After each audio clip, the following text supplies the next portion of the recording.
Olá a todos, sejam muito bem-vindos a mais um episódio do Algoritmo na Sala, um podcast da LTP Labs, onde pretendemos exatamente endereçar aquilo que é um elefante que está em muitas das nossas salas de reuniões no nosso dia-a-dia.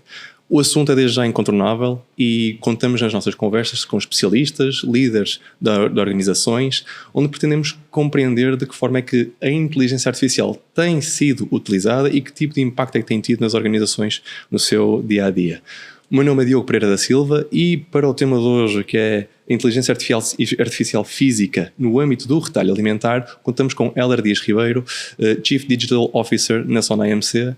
Hélder, desde já, muito bem-vindo, muito gosto em poder contar contigo. Só antes de passarmos para o nosso elefante, digamos assim, aqui na nossa sala, acho que é muito interessante podermos apresentar-te e, para quem não te conhece, quem é o Hélder e o que é que o Hélder faz no seu dia-a-dia? Boa. Antes de mais, muito obrigado pelo convite, é um prazer estar aqui a falar contigo. Hélder Dias Ribeiro, engenheiro de software de formação e de paixão, e é uma skill que, apesar de hoje já não desenvolver tão ativamente, é uma skill que eu uso até hoje para entender sistemas e arquiteturas. Passei 15 anos como consultor em retalho, a fazer grandes projetos de transformação em retalhistas pelo mundo fora. Trabalhei em 3 continentes, em 15 países, em imensos retalhistas diferentes. Foi uma trajetória muito importante para o meu desenvolvimento, porque vi tantas experiências diferentes que isso ajudou-me a distinguir um pouco o que é sinal e o que é ruído. Tem-me ajudado muito ao longo. No final da minha trajetória de consultoria, entrei na Farfetch, passei 8 anos na Farfetch, onde liderava produto, engenharia e dados, também com grande ênfase em inteligência artificial. A Farfetch é um marketplace de moda de luxo global. E depois, no fim da minha trajetória da Farfetch, juntei-me à AMC, estou na AMC há 1 ano e meio, e sou o Chief Digital Tech Officer, em que sou responsável, de novo, também de produto, engenharia e dados. O que é que eu faço no meu dia-a-dia? Além das imensas reuniões, eu tento fazer com que a tecnologia traga valor e impulsione o negócio em frente, e traga valor não só à empresa, mas também aos nossos consumidores e aos nossos colaboradores. Ou seja, o elefante que acaba por estar aqui a ser o nosso objetivo dos nossos vários episódios, já é algo que tu no dia-a-dia já tentas desmistificar e impulsionar nas Nas muitas reuniões esse elefante está cada vez mais presente. Sim. Antes de começarmos agora a falar e aprofundar no tópico do Physical AI ou inteligência artificial física, nas nossas conversas nós já falamos sobre a inteligência artificial analítica para nos ajudar a tomar melhores decisões, na generativa, que está muito em voga, naturalmente, e nós falamos muito já, para nos ajudar a gerar conteúdo. Falamos também mais recentemente por agentes, para nos ajudar com processos, tarefas nos sistemas das organizações. E agora temos de falar também da física, que, pelo nome, dá-nos a entender que, muito bem, estamos a sair de um ecrã, estamos a ir para o mundo físico, mas trocando por miúdos, o Petito até ajuda nisto. Para simplificarmos este jargão, que é algo que tentamos fugir nas nossas conversas, o que é a inteligência artificial física e, já agora, porque é que é tão pertinente, na tua opinião, no âmbito do retalho alimentar? Certo, bom. Eu acho que uma definição que, para mim em particular, ajudou a concretizar muito o que é Physical AI é a definição que a NVIDIA e que o Jensen Huang têm usado, que é percepção, raciocínio, planeamento e atuação. E eu passo a explicar. Nós já temos inteligência artificial disponível e deployed em muitos lados, mas vou dar um exemplo pré-inteligência artificial física, que é câmaras na loja que detectam ruptura e que depois levantam um alerta e que depois alguém, um ser humano, tem que ir lá resolver o problema. A inteligência artificial física fecha este loop. Lá está, daí a percepção, raciocínio, planeamento e ação. No mundo de inteligência artificial física, nós teríamos este loop a ser fechado automaticamente pelos sistemas. Ou seja, até pelo primeiro exemplo que tu deste, logo no início, pré-inteligência artificial, já tinhas aí a parte de sensorização, a parte de apanhar algum tipo de informação. Isso. Estamos aqui a querer dizer é que na parte de pensamento, digamos assim, até à execução havia um gap. Exatamente. Eu acho que se calhar a maneira mais simples é, antes da inteligência artificial física, o loop era aberto, era informação que era gerada e alguém, pessoas, seres humanos, tinham que atuar ou não sobre ela. Certo. A inteligência artificial física, acho que para mim o grande potencial que traz é fechar este loop e criar esta verdadeira automatização e garantir que desde este sinal percepcionado até a ação é um processo contínuo e ininterrupto. Porquê é que isso é tão importante para o retalho? O retalho alimentar, diria que 90% do valor que nós extraímos é no mundo físico. Nós já temos deployment de inteligência artificial em muitas áreas e temos retirado bastante valor disso, mas acho que a próxima frontier, por assim dizer, é mesmo a inteligência artificial física e ser capaz de criar esta capacidade, como tu disseste no início, de agir no mundo real e não só agir no mundo digital e no mundo dos bits e dos bytes e dos agentes. Claro. E falando até da complexíssima, digamos assim, cadeia ou de valor, no caso da MC, nós não estamos a falar de um ecossistema que é apenas muitas vezes o cliente vê, que é a parte da loja. Estamos a falar desde a relação com os fornecedores, até no final à entrega em casa das pessoas, não é? Mas há todo um mundo por aqui por dentro. Lojas, operações, armazéns, dependendo do canal, também é fundamental compreender que diferenciação é que nós temos. Olhando para este ecossistema como um todo, se tivesse que pegar em 2 ou 3 pontos onde tu sintas que esta inteligência artificial física pode aportar maior valor, onde é que tu sentes que pode fazer isso e de onde é que vem a tua opinião? Boa. Eu acho que em primeiro lugar, à medida que a inteligência artificial física começar a desenvolver-se mais, eu acho que vão surgir imensas novas possibilidades que nós nos dias de hoje nem sequer imaginamos. Sim. Mas diria, state of the art hoje e os nossos problemas para resolver hoje, acho que há 3 áreas em específico que acho que são de enorme potencial. Em primeiro lugar, nos entrepostos, na logística, na preparação de encomendas. Todo o processo de receiving, put away, picking e dispatching é um processo onde já existe automação a graus diferentes, mas uma verdadeira inteligência artificial física seria absolutamente transformativo. Garantiria que este processo ocorre com muito menos erros e com muita mais velocidade. Eu acho que é de longe a área que as pessoas mais falam e a área que mais potencial tem. Se calhar pode até ter, hoje em dia, quando dizes que já há aqui se calhar até alguma automatização, mas daí a parte, se calhar, da inteligência artificial, que é, digamos, o cérebro em si, ainda há aí algum trabalho a fazer, não é? Sim, exatamente. Nós já temos, aos dias de hoje, operações em nossos armazéns que são automatizadas, claro, onde há sorting feito automático, onde é usada a computer vision, mas ainda muito dependentes de todo o processo de raciocínio, de planeamento e de decisão ser feito por humanos. Então lá está, aquilo que falávamos no início, é deste loop aberto que depende de humanos até um loop fechado que é 100% automatizado. Acho que uma segunda área que eu vejo imenso potencial também é loja e processos de loja. Eu estava a dar o exemplo para distinguir entre a inteligência artificial física e a inteligência artificial mais clássica de a câmara de computer vision que detecta rupturas. Este é só um dos exemplos no mundo da loja, mas há todo um sem fim de trabalho a ser feito na loja para garantir que os produtos estão apresentados, que não há rupturas, que não há estragos, que nós garantimos que removemos produtos da área de venda que estejam em condições menos adequadas para os clientes. Tudo isto pode ser transformado e automatizado pagando em tecnologia que nós já começamos a usar ao dia de hoje, Computer Vision, para fazer esta detecção e colocar, de fato, algum tipo de automação ou robótica para conseguir automatizar estes processos. E uma terceira área, que está um pouco associada a esta da loja, mas na verdade acho que passa um pouquinho do armazém para a loja, que é toda a gestão de transportes e cadeia de frio. É um problema, desde armazenagem até todo o processo de transporte para a loja, até na loja nós garantirmos que as coisas nós temos imensos produtos que têm que ser climatizados, desde os frescos até os congelados, até as refeições prontas a comer, e ainda depende muito sim, já há sensores para detectar o que as coisas são, mas dependemos imenso de humanos para de fato agir. Então, nós usarmos todos os sensores alguns que já temos, outros que vamos fazer deploy, e depois fechar o loop e ter toda uma cadeia climatizada, por assim dizer, automatizada, desde o entreposto até à loja, acho que é um enorme potencial que se ia traduzir em menor quebra, que se ia traduzir em melhor experiência para o consumidor e, consequentemente, mais margem para nós. Fico muito contente com os 3 pontos até que tu deste, as 3 áreas, porque ia-te colocar este desafio um bocadinho mais à frente, porque na preparação aqui para a nossa conversa eu confesso que tentei perceber, acho que há aqui alguns ângulos que eu gostaria de aprofundar, acabaste já por tocar em 2 deles, já vamos mais à frente, e claro, a gestão dos frescos, digamos assim, que falaste, que acho que é a imagem de marca também, e fundamental no retalho alimentar, é algo que também iremos falar e gostaríamos de perceber como é que a inteligência artificial também pode ajudar nesse sentido.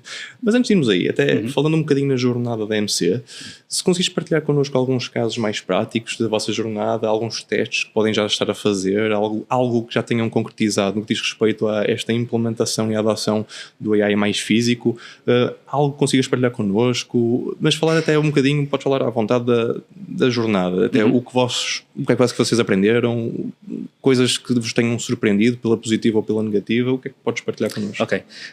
Eu acho que nós estamos no início desta jornada, naquela percepção, raciocínio, planeamento e atuação. Eu acho que nós estamos mais na percepção e no raciocínio. Okay. Eu acho que falta-nos a atuação parte... agora, exatamente. Estamos a criar as foundations, mas áreas onde nós temos apostado e coisas que temos implementado e tentado.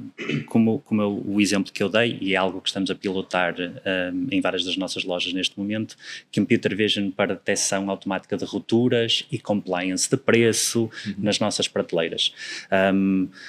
Robôs automatizados nas lojas para limpeza das lojas. Isto sim, acho que já é um pouquinho mais próximo de Physical AI. Physical AI mais rudimentar, mas que já existe aos dias de hoje. Eu confesso que por falares em limpeza automática nas lojas, a primeira coisa que me veio à cabeça foi um Roomba em grande escala. Mas eu acho que é exatamente a forma de imaginar. É um Roomba em grande escala, mas repara, é um Roomba que tem que se movimentar numa loja de larga escala, onde tens desde pessoas mais idosas com problemas de mobilidade, até crianças, até prateleiras, até um layout que muda. Claro. Então já é preciso um elemento aqui de inteligência.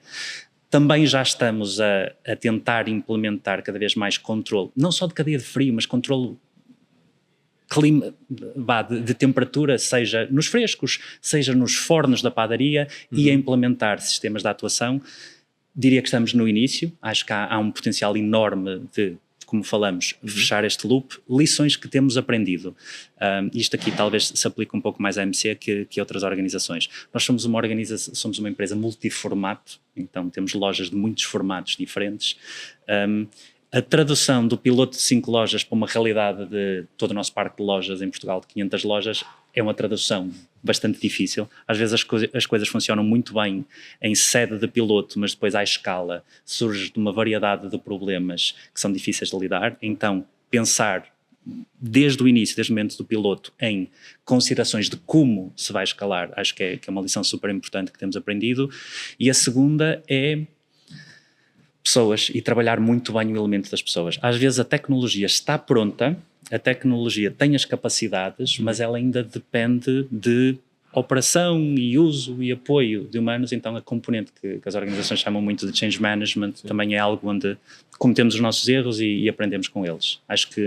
E depois, acho que se calhar por último também para concluir, já entendemos também que tudo precisa de ser pilotado.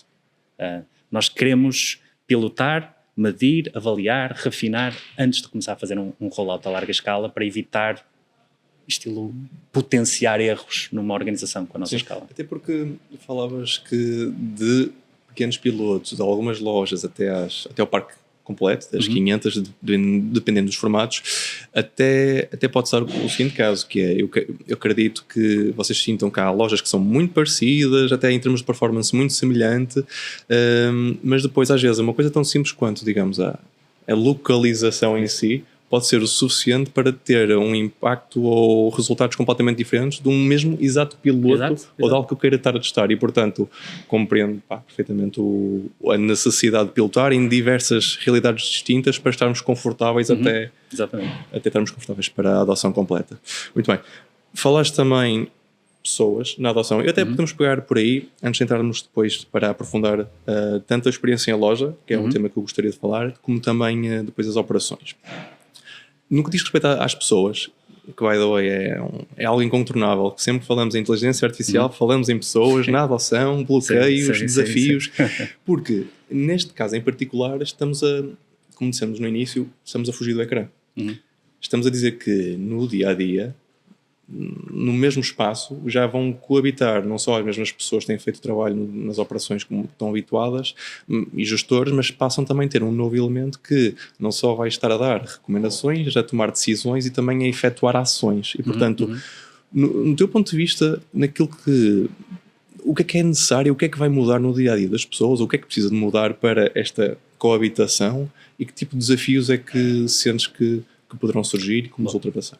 Eu acho que talvez o fator primário que nós entendemos que tem que ser trabalhado na componente das pessoas é muito associado à literacia e uma afinidade a dados e uma afinidade à tecnologia. Eu acho que é muito usual em empresas as pessoas confiarem nos seus instintos e nas suas experiências passadas e quando se quer criar algo disruptivo, normalmente não é a forma certa. Então algo que nós temos, inclusivamente já trabalhado, porque sentimos que isso é um desafio já aos dias de hoje e só se vai tornar maior, é dotar as nossas pessoas de cada vez maior compreensão tecnológica e literacia tecnológica e de dados, que é para as pessoas conseguirem entender também que não são soluções mágicas, não existe um gênio numa garrafa a cuspir outputs, que existe ciência ali por trás. Até para garantir que conseguem compreender, ou seja, Exatamente. Para não me estranharem tanto, para promover essa coabitação. Isso, exato. O que me leva aos dois desafios que de facto nós temos sentido. O primeiro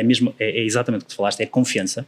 É as pessoas confiarem no output, elas serem capazes de fazer aquela transição de a minha experiência diz-me A para os outputs que são baseados em dados e em algoritmos dizem B, e aí nós temos feito muito, não só esse trabalho de literacia, mas também o trabalho de garantir a explicabilidade das decisões, o trabalho de fazer as coisas junto com as pessoas, de adotar use cases que são use cases que vão trazer vantagens reais às pessoas para começar a criar essa confiança na tecnologia e no valor que a tecnologia traz.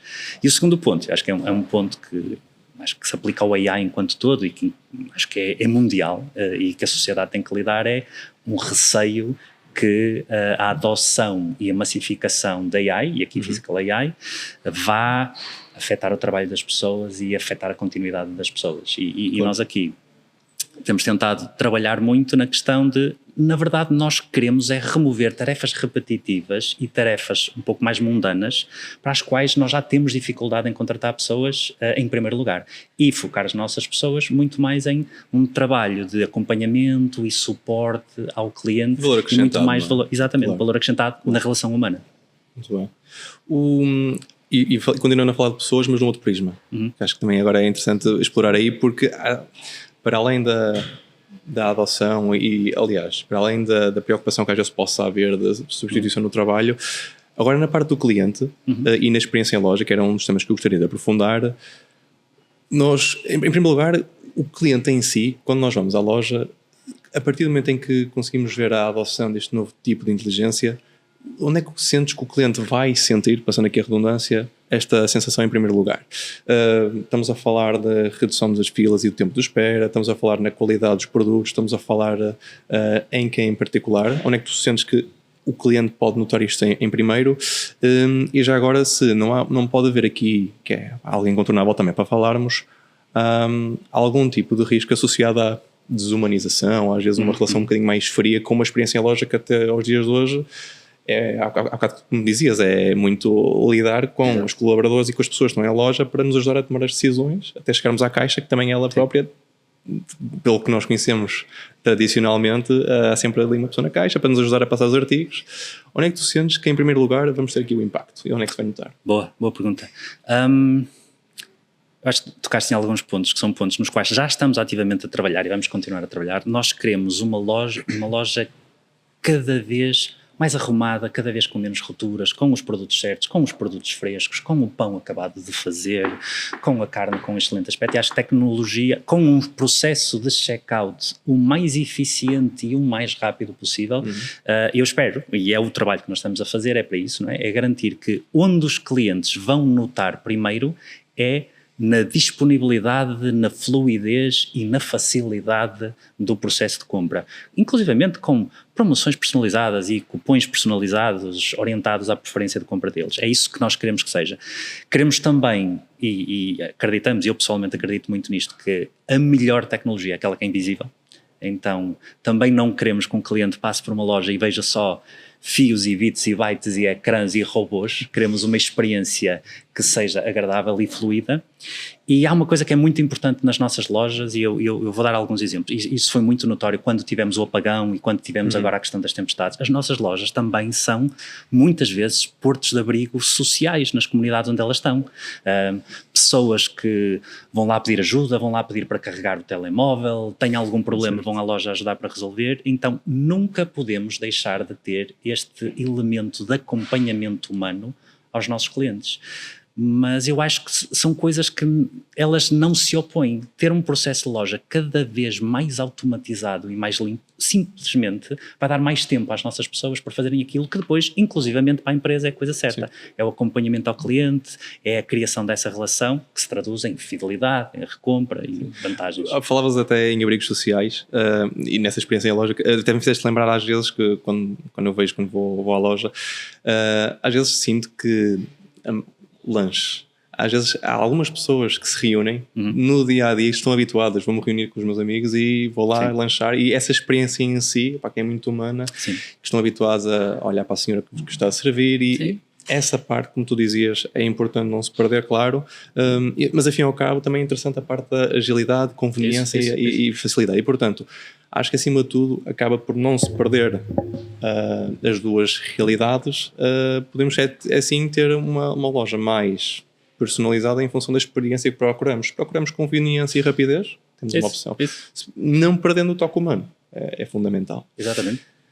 Antes de terminarmos, e parecendo que não, a nossa conversa já se alonga um bocadinho, Hélder, o que é que eu te ia pedir, e é tipicamente a nossa última pergunta para todos os nossos convidados, nós gostamos sempre de deixar no tópico o nosso especialista, o nosso convidado, falar um pouco e deixar um conselho em particular para os outros líderes de organizações e quem nos está a ouvir e quem está neste momento a avaliar a entrada desta jornada do Physical AI, para quem está a ponderar. Se tivesses que deixar algum conselho para quem nos vê, que conselho é que tu darias? Vou dar uns 2 ou 3. Boa. Primeiro, um simples que as pessoas esquecem: dados. Ter uma foundation sólida de dados é absolutamente fundamental. Já era para o AI mais tradicional e digital, para o AI físico vai ser também. Tudo depende de treino, tudo depende de dados, e acho que as organizações às vezes não cuidam das suas data foundations tanto como deviam. Ponto número 1. Ponto número 2, e é um erro que pessoas na minha posição cometem muitas vezes: apaixonamos-nos pela tecnologia em vez de pensar pelo problema. Nós não devemos procurar implementar tecnologia. Nós devemos querer resolver problemas e decidir a tecnologia baseada com problema, com clareza dos objetivos que queremos atingir, com clareza dos benefícios que queremos trazer para as organizações. E por fim, eu acho que este é mesmo importante, nós temos que pensar sempre no elemento humano.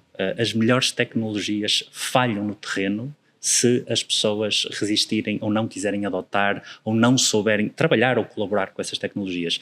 Então a componente de pensar a gestão da mudança, o treino, o aumento da literacia das pessoas, para que elas aprendam e consigam conviver num ambiente que se vai tornar cada vez mais um híbrido entre AI física e seres humanos, também acho que é fundamental para termos sucesso nesta jornada.